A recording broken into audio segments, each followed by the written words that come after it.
You are welcome to our online classes for this week. This week chemistry class will be treating natural and synthetic polymers. First and foremost, what are polymers? Polymers are giant molecules that are formed by combining or joining together smaller molecules known as monomers. That is, before we can have polymers, there must be monomers. And the process of forming the polymer, you call it polymerization. And note here, polymers are giant molecules, that is macromolecules. But I want us to know that not all macromolecules are polymers. That is, we have some giant molecules which are not polymers. All polymers are giant molecules, they are macromolecules. But it is not all macromolecules that are polymers. For instance, diamond is a macromolecule in terms of its structure, but it is never a polymer. This is a simple illustration of how polymer is formed. And in this illustration, we have monomers joining together by polymerization to form polymer, and we can see here this one now forms a longer chain. And when we have two monomers joining together, it's going to give us dimer. If it is 3, it's going to give us trimer, and if it is 4, we have tetramer, and so on and so forth. But for polymer to be formed, there will be millions of the monomeric units in the chain of that polymer.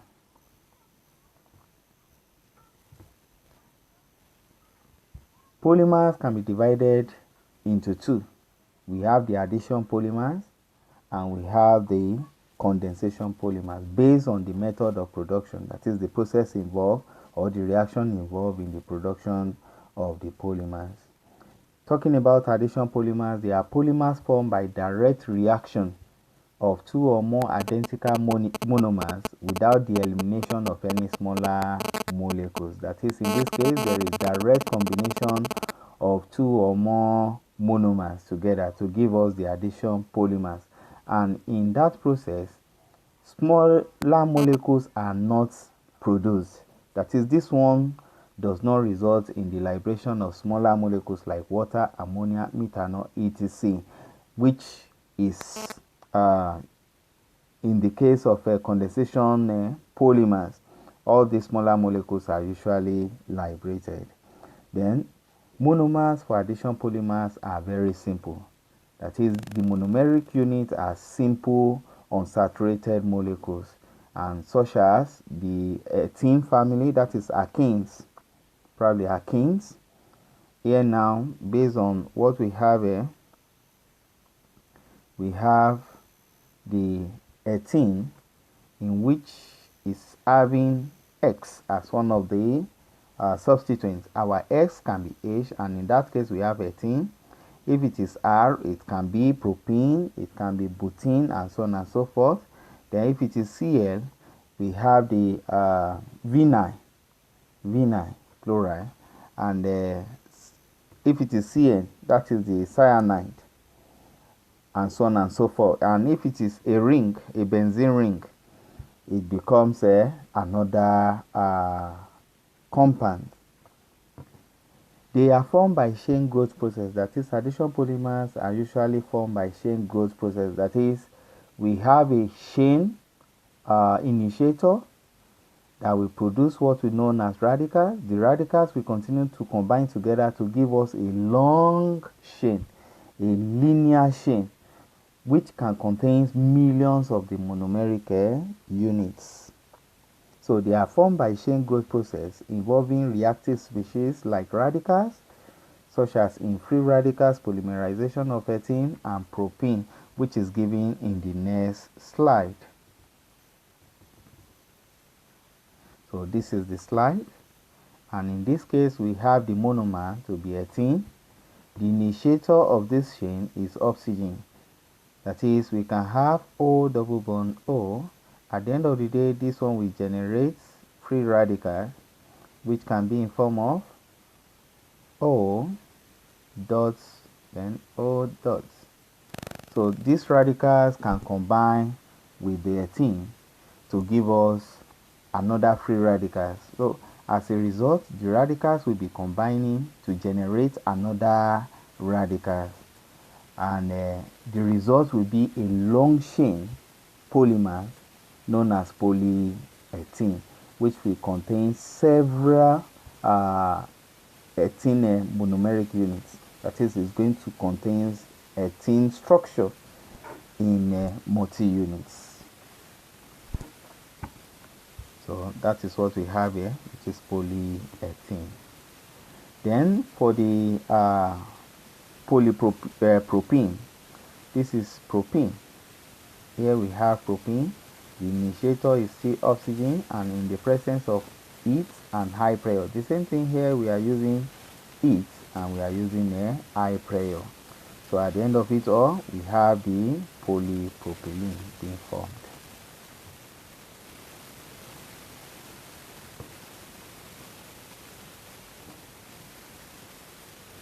So this is just the mechanism. That is, this equation is illustrating how we form the polypropene. So in this case, just like I've said, the initiator can be an oxide. In the previous slide, the initiator is oxygen, but in this case, it's just an oxide, which can be acid anhydride. And here, the oxide forms a radical. This is the radical, and as the radical is attacking this carbon, one electron will be shifted to this carbon. So this radical is combining with the double bond carbon to generate another radical, which will be seen in the next slide.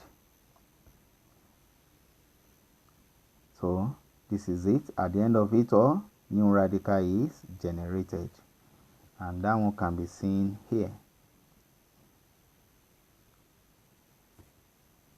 Sorry. So this is the radical.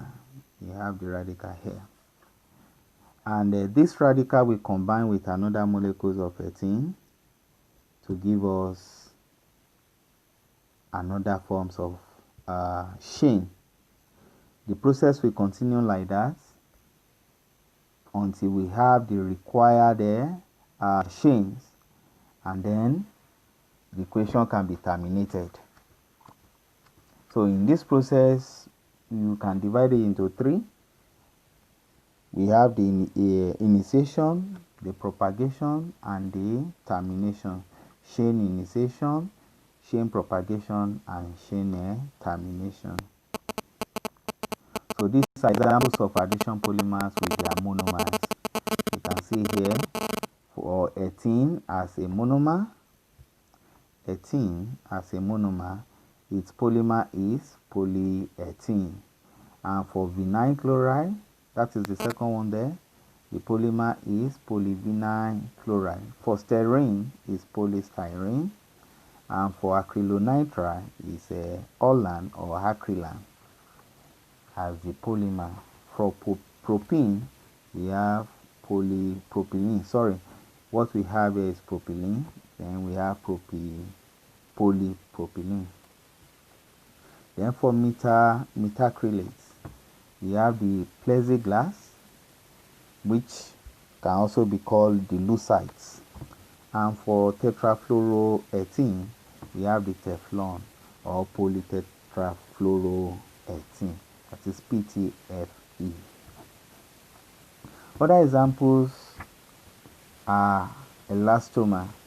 And when we say elastomers, they are polymer with rubber-like properties. That is, they have the properties of rubber. Don't forget, for a rubber, if extended and the elastic limit is not exceeded, we expect it to get back to the normal or original length. So other examples which are elastomer, someone can ask you the meaning of elastomer, so you must know they are polymers with rubber-like properties. Their examples include polyisoprene, we have polyisoprene, we have polybutadiene, and so on and so forth. Okay. Now, another subdivision of polymer is condensation polymers. I've told you, based on the process of production of these polymers, we can divide them into two. The first one is what we have treated, which is addition polymer, while the second one now is condensation polymers. So, condensation polymers is formed through a reaction known as condensation reaction, and condensation reaction involves libration of smaller molecules like water, ammonia, methanol, even ethanol, and so on and so forth. So in condensation polymers, they are formed as a result of reaction or joining together of the monomers with the loss of small molecules like water, ammonia, ethanol, and so on and so forth. So the polymers are formed from a step growth process. Don't forget, for addition reaction, they are formed by chain growth process. Therefore, condensation polymers, it is by step growth process. So I want you to Google search the meaning of this term, step growth process, and that of a chain growth process. The linear polymers are formed from a bifunctional monomer. That is, for us to form a linear condensation polymers, we must have a bifunctional monomers or bifunctional molecules. What does that mean? It means a molecules with two functional groups present in them. That is, compound with two reactive end groups, that is functional groups, present at the two ends of that molecule. Then two different types of condensing monomers result in a copolymer. That is, when we have two different monomers in condensation polymerization, when we have two different monomers, we are going to have a copolymer. Two different monomers condensing together to form copolymer. But if the condensing monomers are the same, then we have what we know as homopolymer. So this is a typical example, that is reaction involving condensation of one compound with another with the loss of what? Water. So at the end of it all, the amide group, amide linkage is formed between the two compounds. So formation of amide link by condensation reaction.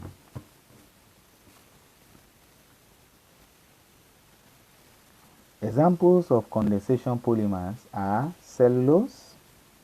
Don't forget, in cellulose we have the O-glycosidic bond joining them together.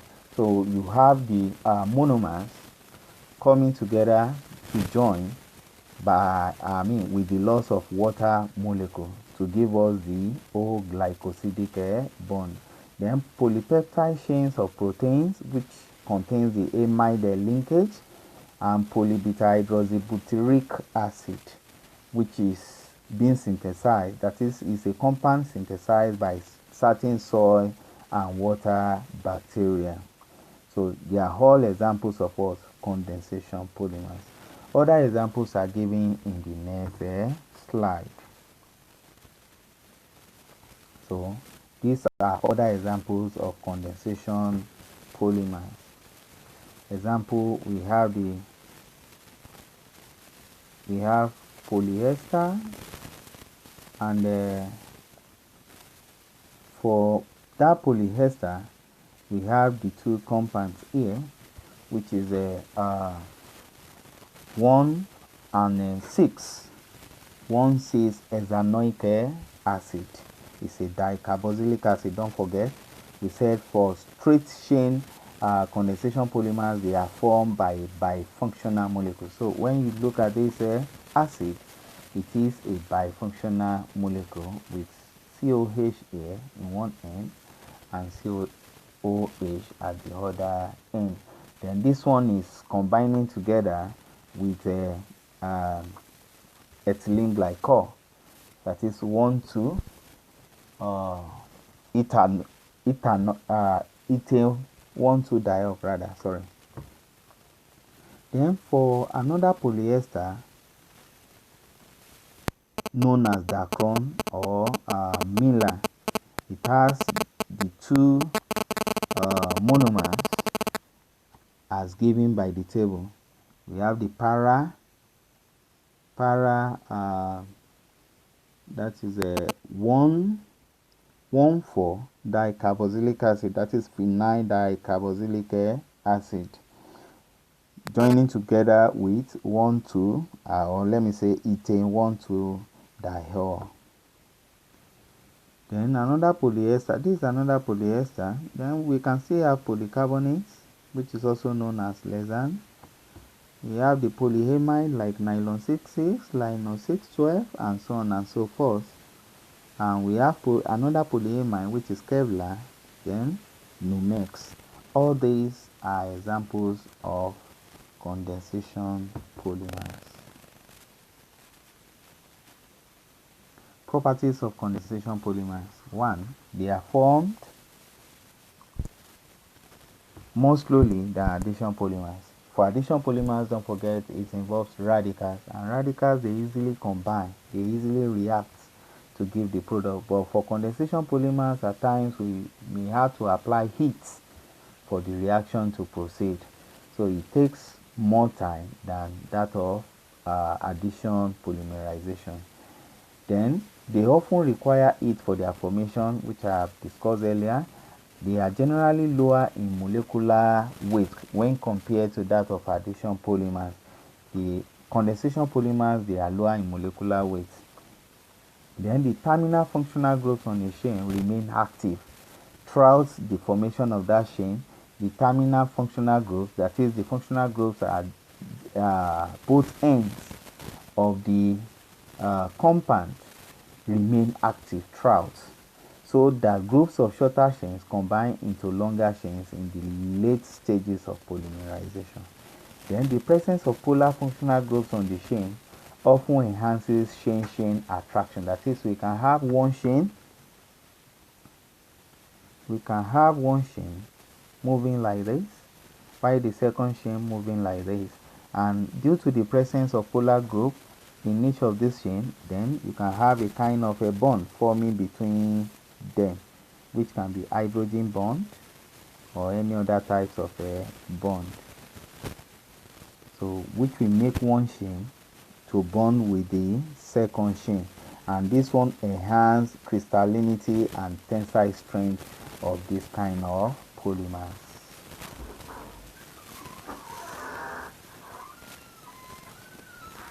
And plastics, these are synthetic or semi-synthetic organic polymers of high molecular mass, which are moldable.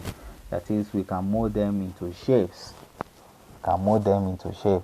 And most of them are created from petrochemicals, that is, chemicals derived from petroleum, something like ethane, methane, and so on and so forth, ethene, and the like. And therefore, they are partially natural.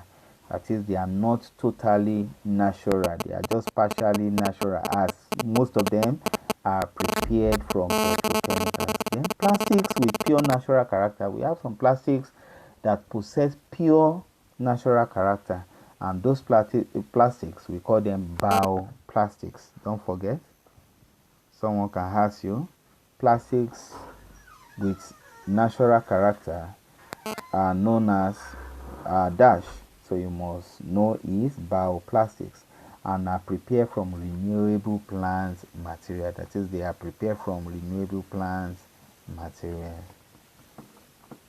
Then they are polymers of hydrocarbons with the presence of other elements. Polymers of hydrocarbons and that hydrocarbons may contain other elements like oxygen, like sulfur, nitrogen, and halogens such as chlorine, bromine, iodine, and so on and so forth. Then other organic and inorganic additives may be added to plastic to improve their properties and color. That is, we may tend in the formation of plastics, we may add some additives to it, such as colorants and some other organic and inorganic additives, just to improve the properties of such a plastic. So for instance, the use of plasticizers, and that one enhances the decrease in the rigidity of plastics. So plasticizers helps to lessen the rigidity of plastics. It makes it flexible a little bit so that when it is bent, it will not just break easily. The examples of plastics are polyethylene, bakelite, polyvinyl chloride, that is PVC, the one we now use in various applications such as ceilings, such as electrical materials, and so on and so forth. That is, they are used as insulators, this polyvinyl chloride, and as well nylon. All these are examples of plastics. Forms of plastics. Plastics exist in different forms based on the materials from which they are being prepared from. And the first one, we have the acrylics plastic, silicones plastics, polyester plastics, polyurethane plastics, and halogenated plastics. Uses of plastics. When we look around, we will see the various uses of plastic around us, even starting from our plastic tables, plastic chairs, plastic spoons, plates, and so on and so forth. So plastics is used in various applications. So used in the production of paper clips, bottles. Plastics is used in making clips, bottles, textiles, furniture such as chair, table, food packaging, fibers, then in automobiles too. In automobiles, when we look at the dashboard at times in a car, they are made of plastics, and many other fixtures in cars, they are made of plastics.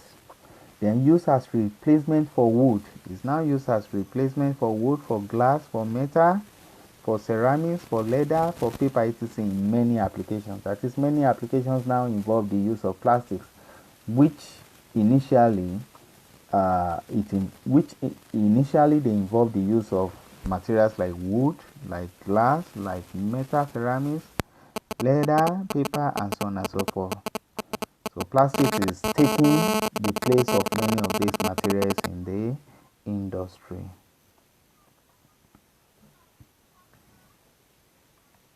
Now, uses of plastic. Uses of plastics. It's used in the production of paper clips. We have discussed that. Sorry. Resins. Resin is a solid or highly viscous substance of plant or synthetic origin, which is typically convertible into polymers.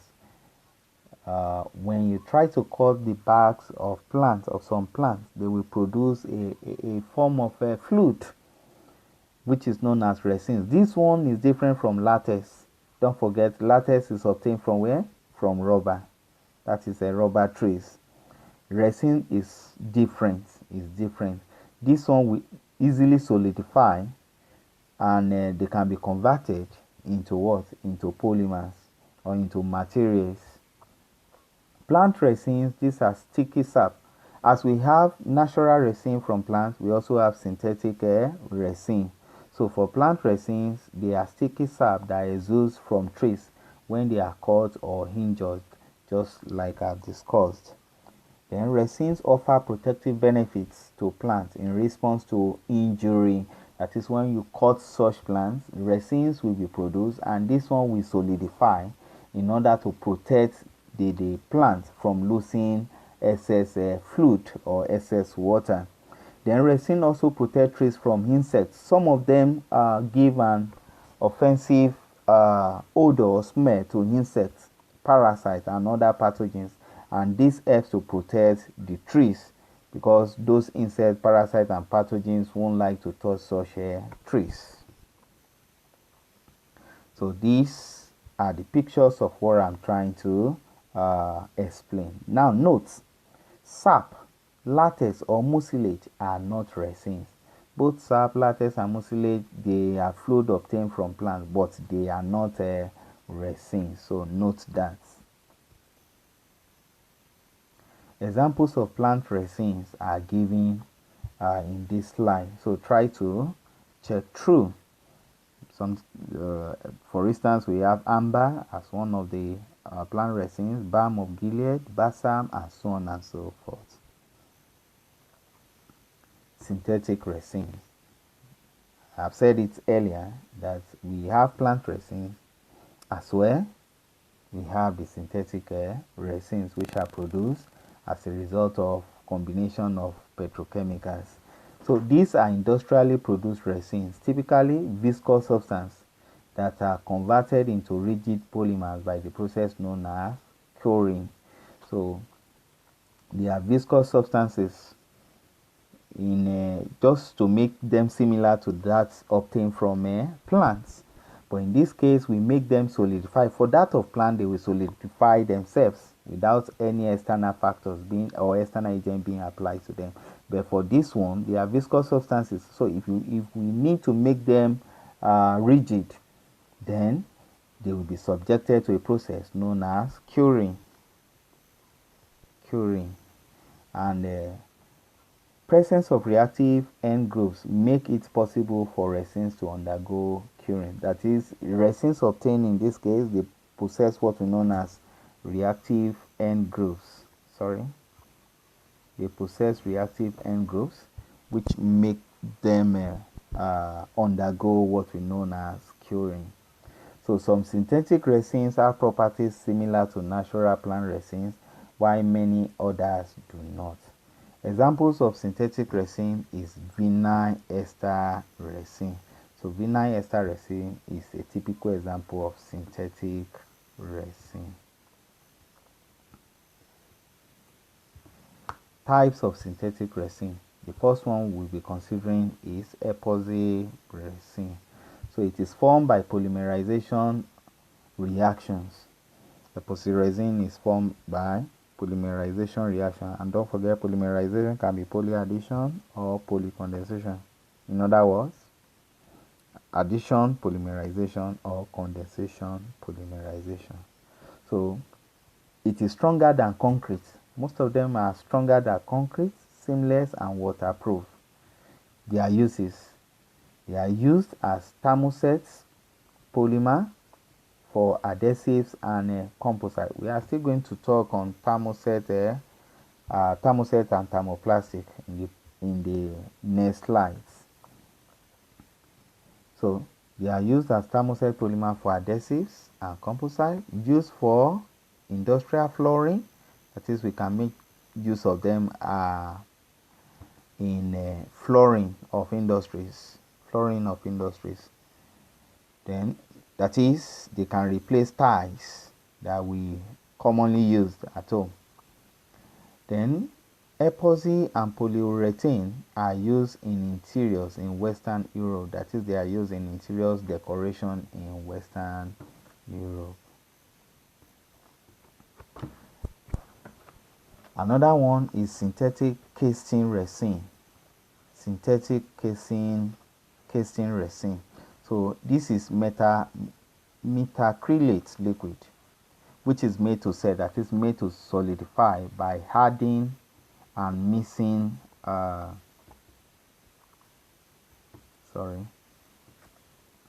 hardening and mixing a polymerization catalyst. That is, it's a methacrylate liquid. It's a liquid, so you make it solidify, you make it set by adding and mixing a catalyst, that is polymerization catalyst, to it. Now its uses It is used in embedding display objects in plexiglass, lucite, and it has a trade name that's that is being tagged in most markets. We call it PMMA. So once you get to the market and you say you want to buy PMMA, they know what you are looking for. That is polymethyl methacrylate. Polymethyl methacrylate.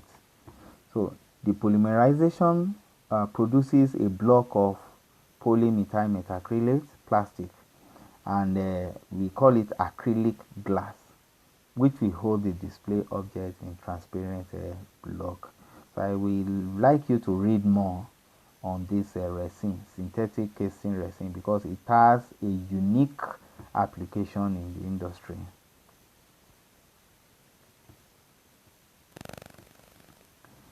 Now, acetal resin, that's another type of resin, synthetic resin.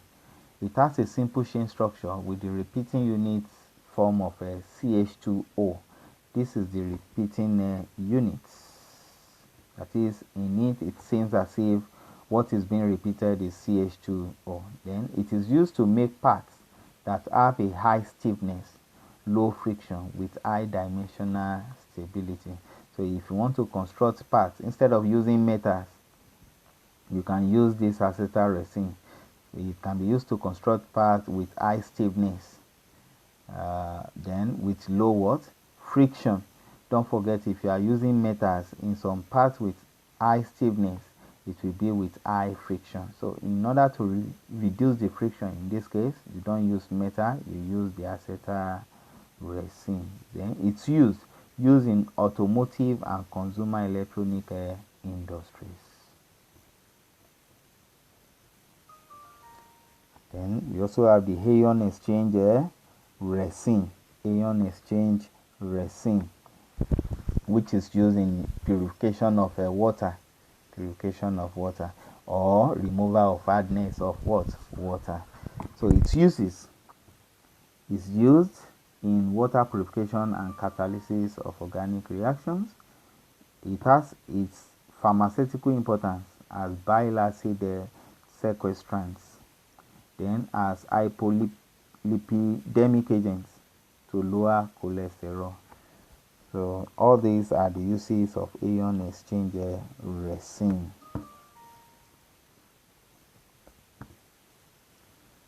Then another types of resin is solvent impregnated resins.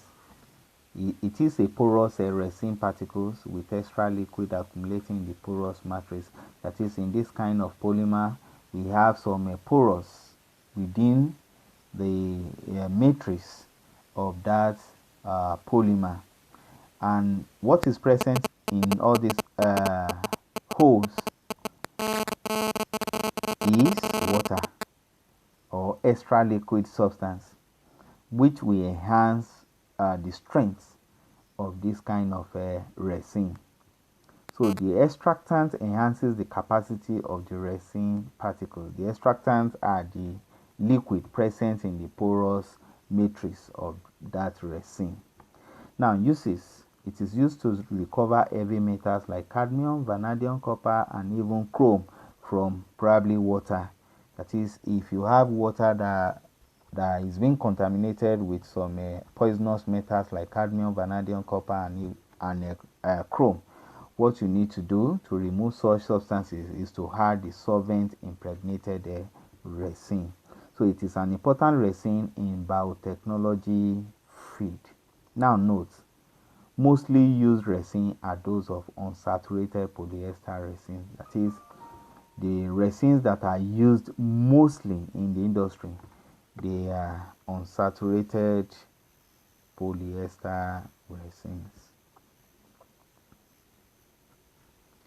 Now, general uses of resins.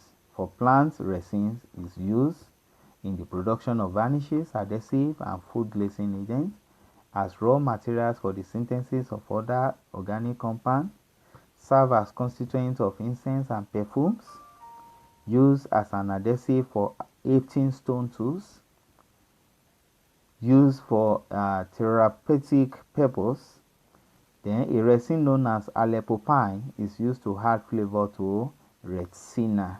So all these are the uses of a plant resin or natural resin. Now for synthetic resin, the bisphenol, which is a diglycide ether, is used in the production of epoxy glue. Don't forget, glue is used in what? In joining things together. Then 2, silico resins are used in the production of silicones by room temperature vulcanization. Then for synthetic resins also is used in recovering heavy metals, just like we have said that one of those resins can be used to recover poisonous metals like cadmium, vanadium, copper, etc. from water. Then used for water purification, that of ion exchange resin, and also catalysis of organic reaction. Then for pharmaceutical uses to lower cholesterol. All these are the important or uses of synthetic resin in the industry. Now, differences between resin and plastic. For resins, they are amorphous compounds which are either solid or semi-solid and mostly of natural origin, that is, they are obtained from plants. Most of resins are obtained from plants, but that does not say that we didn't have the synthetic types of what? Resins.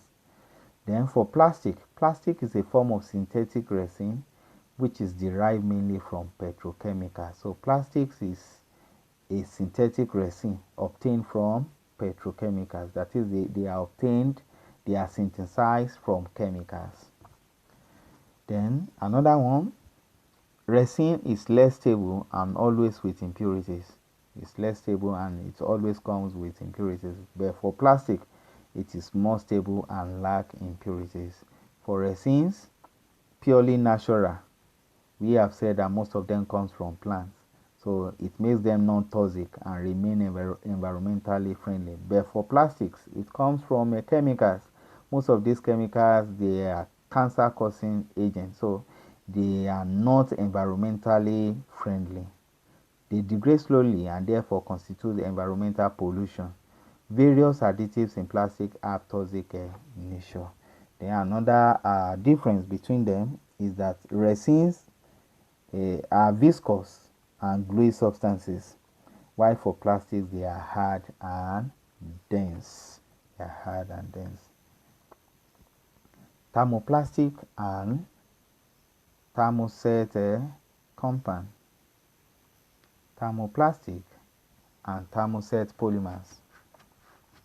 For thermoplastic polymers, they are polymers which can be softened repeatedly by heat and you can reshape them into different forms. That is, if you are not pleased with the kind of shape they come with, you can remelt them and remold them into another shape. So it is known for its versatility and recyclability. That is, we can recycle them and they have various fields of applications. That's the meaning of that versatility. And examples of thermoplastic polymers are polyethylene.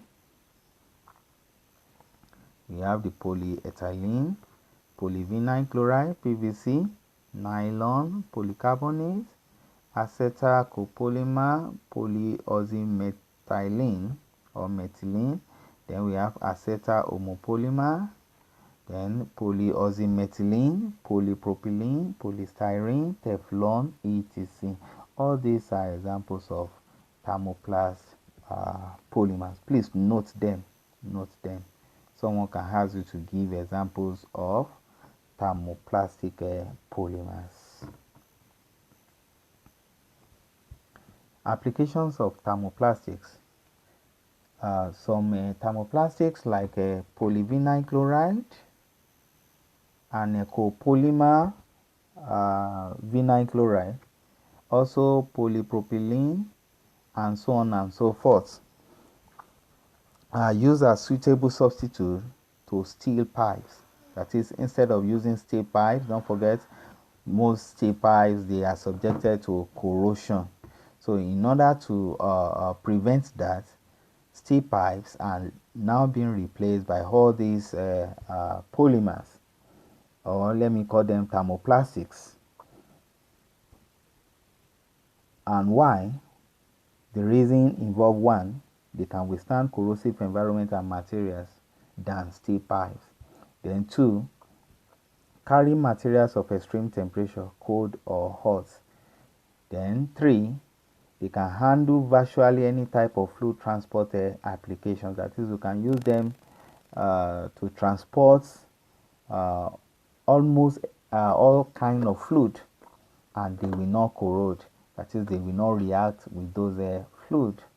Then polyethylene gas tanks are used in transporting natural gas.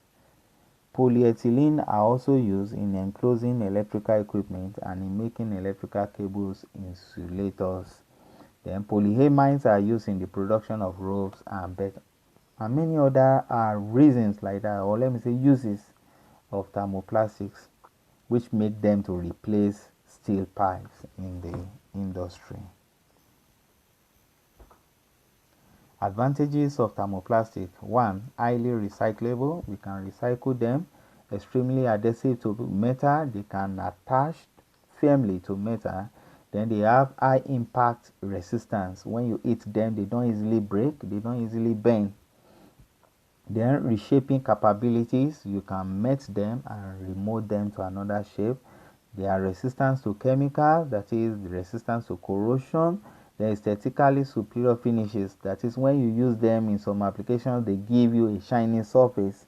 Then highly strength: they have a high strength, they are light, they are not that heavy, and of low processing cost. They are hard crystalline or rubbery surface options. So all these are advantages of thermoplastics.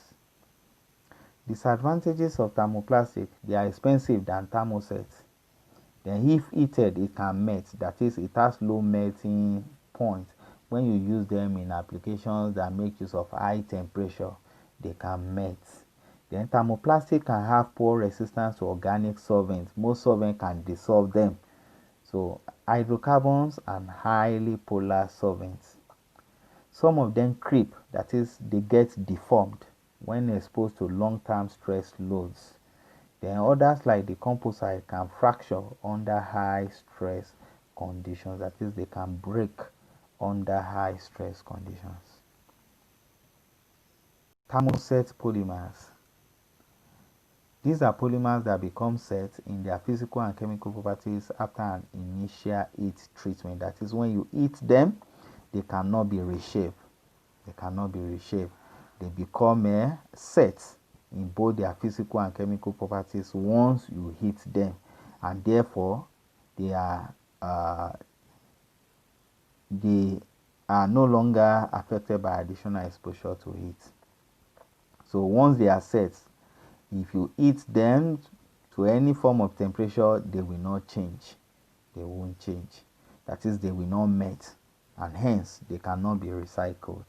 They cannot be softened or melt by heat and remolded after being set or formed. So these are examples of thermoset polymers. So other types of thermoset and thermoset resins are given in this slide. So try to read through. Applications of thermoset polymers. One, it is highly relevant in automotive, that is, they are used in automobile engines, appliances, electrical lighting, and energy industry. Why? Because of their chemical and thermal stability. They are very stable to heat and very stable to chemicals. They don't go into reaction with other compounds easily. Then they have excellent strength. They are hard, and they have a form of moldability. That is, you can shape them to a desired shape. Then it provides an alternative process when complex and geometric shapes cannot be achieved through metal fabrication. That is, if we want to construct a complex structure, and which is not easy with the use of metal, then we can go for thermoset polymers to construct such kind of a complex structure. Advantages of thermosets. 1. More resistance to high temperatures. That is, they can be used in a high temperature applications, even than that of thermoplastics. They're highly flexible design. You can work on them more easily than that of a thermoplastic. Then thick to thin wall capabilities, high levels of dimensional stability, cost effective. They have excellent strength but brittle and will not lose significant strength on heating to high temperatures. All these advantages of thermosets. Now note, thermosets serve as lower cost replacements for metal counterparts owing to the following benefits. That is, we use thermosets in place of metals because of all these advantages of thermoset. 1. Available molded intolerance. That is, it is easily molded to a desired shape. Then 2. Choice of color and surface finishes. We can use them to produce desired surface, or let me say they have strict adherence with color, so which make them look fine when you use them in some structures. Then high strength to weight ratio and performance. Outstanding dielectric strength, low thermal conductivity and microwave transparency, resistance to corrosion effects and water, then lower tooling or setup cost, reduce production cost over fabrication using metals. That is, the cost of producing fabrications using metal is high, or let me say higher, than that of the use of thermosets. Disadvantages of thermoset polymer. They cannot be recycled. We have said it, once they are set, that is final. They are more difficult to surface finish. They cannot be remolded or reshaped. Poor thermal conductivity for housing replacement. They can never replace metals for housing. Then the rigidity of the material could cause product failure when used in applications of high vibrations, and many more. Please read more. Properties of polymers. We want to look at the general properties of polymers. So the first one, physical properties. The tensile strength of a polymer increases with increase in the chain length and cross-linking. That is, as the length of the polymer increases as well as its cross-linking, its tensile strength increases. Then polymers do not melt but change state from crystalline to semi-crystalline when heated. When you heat them, they will not melt, but they will rather change their structure, their shape, from crystalline one to semi-crystalline. Their chemical properties. Polymer is enabled with hydrogen and ionic bonding, resulting in better cross-linking strength. That is, when we have polar grooves along the chain of a polymer and another polymer, there is possibility of forming nitrogen bond and some other types of bond between the chains, and this one will make them to have a better strength. Then dipole-dipole bonding side chains enable high flexibility of the polymer. Polymers with van der Waals forces linking chains are usually weak and of low heat resistance. So if what is holding the chains together is van der Waals, don't forget van der Waals forces, they are weaker forces between molecules. So if what is holding the chains together, like here now, what we have here is hydrogen bond, which is strong. Hydrogen bond forming between one chain and the other, and this one. But we have some in which what is actually linking the chains together is a van der Waals force, and in that case, such polymer will be weak and will be of low heat resistance. Optical properties. That is, we want to see their properties as touching rotation of a polarized light. So polymers such as PMMA, MMA have ability to change their refractive index with temperature. That is, when you heat them, their refractive index will change. PMMA. Don't forget the full meaning of PMMA: polymethyl methacrylates. And homopolymer, whatever. Please go and check for the full meaning of all these acronyms. Then this is the reason why we use some polymers in spectroscopic and analytical applications. We use them mostly to produce what we know as cell, which is a sample compartment.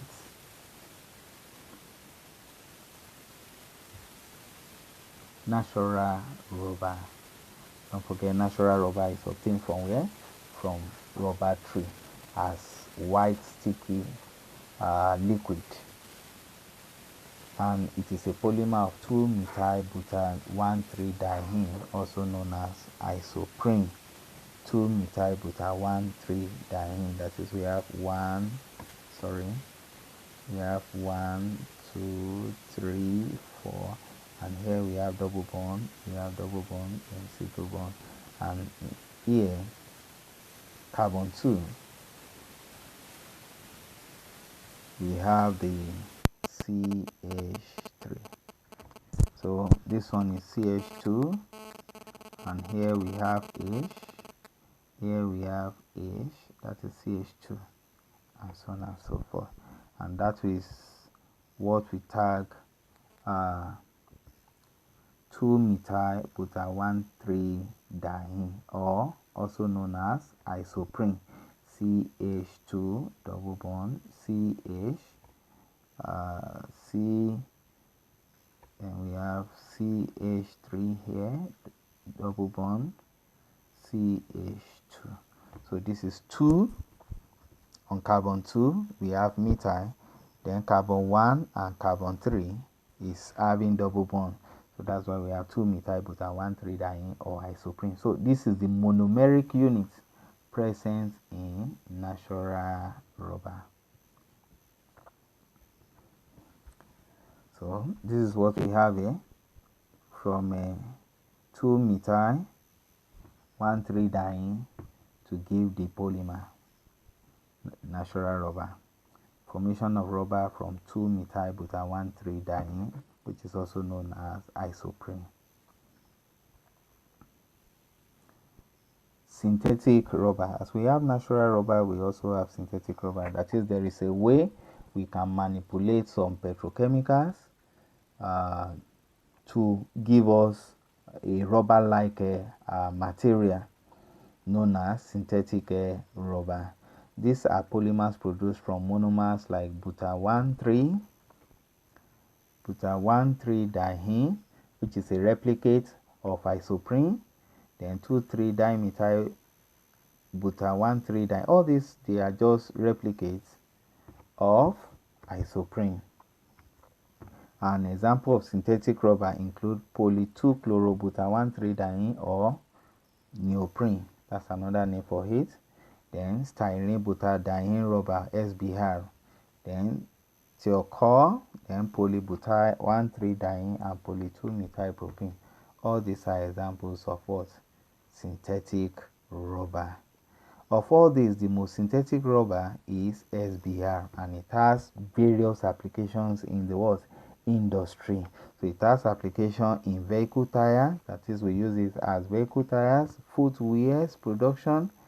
Why? Because of its high resistance to abrasion. That is, it has a great resistance to abrasion. It cannot easily wear out.